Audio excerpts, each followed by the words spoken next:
हर रोज एक नई कहानी देखने के लिए चैनल को सब्सक्राइब करें और बेल आइकन दबाना ना भूलें। कनिका रोते हुए अपने पति रितेश से बोलती है।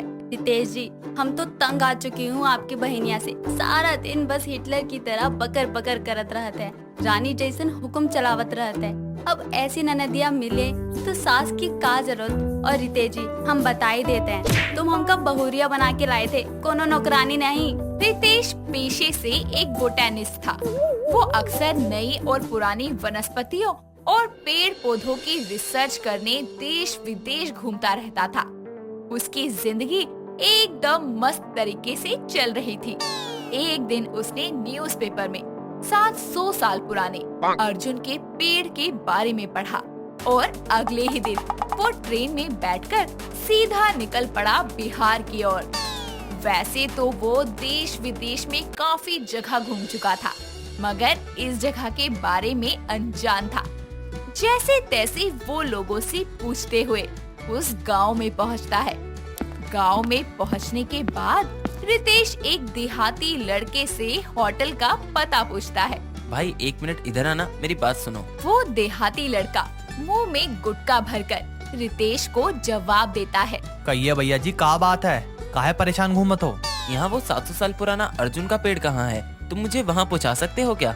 और अगर आसपास कोई होटल है तो वो भी बता दो मुझे। यहाँ कोनो होटल वोटल नहीं। अगर आप कहें तो हम आपके रहने का बंदोबस्त इस गांव में कर सकते हैं। आप हमें ही पैसा दे दीजिए। ऐसा कहकर वो लड़का रितेश को पहले जंगल में मिले 700 साल पुराने अर्जुन के पेड़ के पास ले जाता है।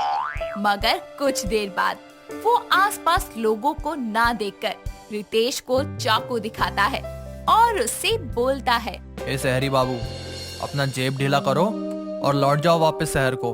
और अगर कोनो चालाकी करी ना, हम बता ही देते हैं, ई तुम्हारा गोरा बदन हुई और ऊमा हमारा रामपुरिया चाकू। जल्दी अपना जेब ढीला करो। वो लड़का रितेश को धमका ही रहा होता है कि तभी वहाँ एक लड़की कनिका उन दोनों के पास आती है और उस लड़के से बोलती है, अरे ओ ललुआ, लागत है तुम ऐसे नहीं सुधरोगे। हम जाते तुम्हारी मैया को खबर करने। कनिका की बात सुनकर वो लड़का रितेश को छोड़कर भाग जाता है और कनिका उसे कहती है, का हो शहरी बाबू, कैसे फंस गई ई ललुआ के जाल में? एक्चुअली मैं एक बोटेनिस्ट हूँ। मेरा नाम रितेश है और मैं नई पुरानी वनस्पतियों और पेड़ पौधों पर रिसर्च करने देश विदेश घूमता रहता हूँ। मुझे 700 साल पुराने अर्जुन के पेड़ के बारे में पता चला तो मैं यहाँ आ गया। मैं होटल ढूंढ रहा था और ये मुझे जंगल में लाके चाकू दिखा रहा था। शहरी बाबू, यहाँ कोनो होटल नहीं है, गांव में ही रही के पड़ी। आप हिंदी में बात कर सकते हैं क्या? मुझे आपकी लैंग्वेज समझने में थोड़ी दिक्कत हो रही है। काहे नहीं, हिंदी में बात कर सकते हैं हमका आवत है हिंदी। अब चलिए हमारे साथ, आप हमारे घर के पास वाले कमरे में रह सकते हैं। ऐसा कहकर कनिका रितेश को अपने साथ लेकर जाती है और उसे अपना पूरा गांव घुमाती है। वो रितेश की रिसर्च में भी काफी मदद करती है। ऐसे ही साथ में काफी समय बिताने की वजह से उन दोनों के बीच गहरा प्यार पनप जाता है। रितेश लौटने से पहले कनिका से पूछता है, कनिका, तुम्हें पता है मैं तुमसे बहुत ज्यादा प्यार करता हूँ। मैं तुमसे शादी करना चाहता हूँ। हाँ रितेश जी, हमका सब पता है। हम भी आपसे बहुत प्यार करते हैं। हम आपसे ब्याह करना चाहते हैं। तो चलो फिर मेरे साथ मेरे शहर। हाँ जरूर, मगर आपको हमारी मैया से बात करनी होगी। कनिका के कहने पर रितेश उसकी माँ से रिश्ते की बात करता है और वो मान जाती है। जिसके बाद गांव के ही एक मंदिर में उन दोनों की शादी करवा दी जाती है। पूरा गांव उन्हें आशीर्वाद देने उमड़ जाता है। शादी होने के बाद रितेश कनिका को लेकर अपने घर जाता है और घर आते ही उसकी बहन नायरा रितेश से पूछती है, भैया ये कौन है आपके साथ? इससे पहले के रितेश कुछ कहता, कनिका बोल पड़ती है, हम है तुम्हारे भैया की दुल्हनिया और तुम्हार भौजी। नायरा अपना पूरा समूह बनाकर रितेश से बोलती है, भैया आप भी ना इतने पढ़े लिखे होने के बावजूद इस गांव की देहाती गवार से शादी कर रहा है। आपने मेरे से पूछा भी नहीं एक बार। जो भी हो, ये मेरी बीवी है और तुम्हारी भाभी है। ये बात तुम जितनी जल्दी समझ सको समझ लो। ऐसा कहकर रितेश कनिका को लेकर कमरे में चला जाता है और उसे समझाता है, देखो कनिका, मेरी बहन काफी नासमझ है। उसे समझने में थोड़ा वक्त लगेगा। और हाँ, उसकी तरफ से मैं तुमसे माफी मांगता हूँ। अजी आप काहे माफी मांग रहे हैं, और हम वैसे भी बुरा नहीं मानते। कनिका, ये सब बातें छोड़ो और आज शादी के बाद हमारी ये पहली रात है। मैं तुम्हारे साथ कुछ हसीन वक्त गुजारना चाहता हूँ। इसके बाद वो दोनों रात की तैयारियों में जुट जाते हैं। कनिका रसोई में जाकर खाना बनाने लगती है। उसके बाद जब वो खाना परोसती है तो खाना चखते ही नायरा उसे थूकने लगती है और कहती है, अरे ओ गांव की गवारन, जब खाना बनाना आता ही नहीं है तो रसोई में गई ही क्यों? हे भगवान, इतना बेहुदा खाना मैंने जिंदगी में आज तक नहीं खाया। नायरा काफी गुस्से में अपने कमरे में चली जाती है और नायरा की बात का बुरा मानकर कनिका भी अपने कमरे में चली जाती है और बेचारा रितेश सोच में पड़ जाता है कि आखिर वो किसे मनाए। वो भी चुपचाप खाना खाकर सो जाता है। अगले दिन से नायरा नौकरानी को घर से निकाल देती है, जिसे देखकर रितेश बोलता है, क्या हुआ नायरा तुम्हें? तुम अपनी भाभी से इतनी नफरत क्यों करती हो?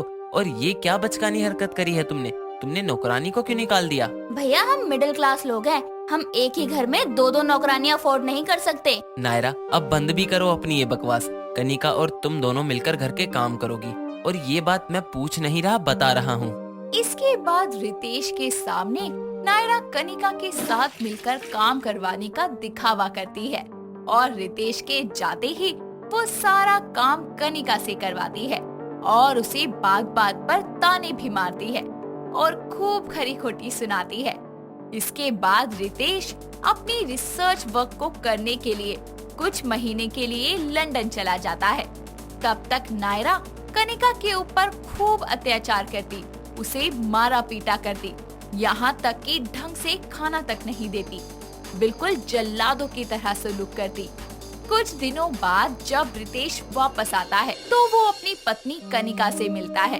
तब कनिका रोते हुए रितेश से बोलती है, रितेश जी, हम तो तंग आ चुकी हूँ आपकी बहनिया से। सारा दिन बस हिटलर की तरह बकर बकर करत रहते हैं, रानी जैसन हुक्म चलावत रहते हैं। अब ऐसी ननदिया मिले तो सास की का जरूरत। और रितेश जी, हम बता ही देते हैं, तुम हमका बहुरिया बना के लाए थे, कोनो नौकरानी नहीं। ठीक है कनिका, अब पानी सर से ऊपर जा चुका है, इसका कुछ तो करना पड़ेगा ही। अगले दिन रितेश काम के बहाने जल्दी से घर से बाहर जाता है और छुपकर तमाशा देखने लगता है। थोड़ी ही देर में नायरा उसे डांटने फटकारने लगती है और उसे जबरदस्ती ठंडे पानी में बर्तन और कपड़े धुलवाती है और उसे खूब सुनाती है। ये सब देखकर रितेश दौड़ता हुआ आता है और नायरा को एक जोरदार तमाचा मारता है और कहता है, जाओ, दफा हो जाओ मेरे घर से। मेरे घर में तुम्हारे जैसी महिलाओं के लिए कोई जगह नहीं है, जो कि एक महिला पर ही ऐसे अत्याचार करती हो। इतना अत्याचार तो कोई सास भी नहीं करती। जाओ, निकल जाओ मेरे घर से और वापस कभी अपनी शक्ल मत दिखाना मुझे। रितेश नायरा को घर से निकाल देता है और वो दोनों खुशी से रहने लगते हैं। कुछ दिनों बाद नायरा को अपनी गलती का एहसास होता है और वो रितेश और कनिका से माफी मांगती है। कनिका के कहने पर रितेश उसे माफ कर देता है और सब लोग खुशी खुशी रहने लगते हैं। दोस्तों, अगर आपको ये कहानी पसंद आई तो इसे लाइक करें, शेयर करें और कमेंट करके बताएं कि कहानी में आपको सबसे अच्छा क्या लगा।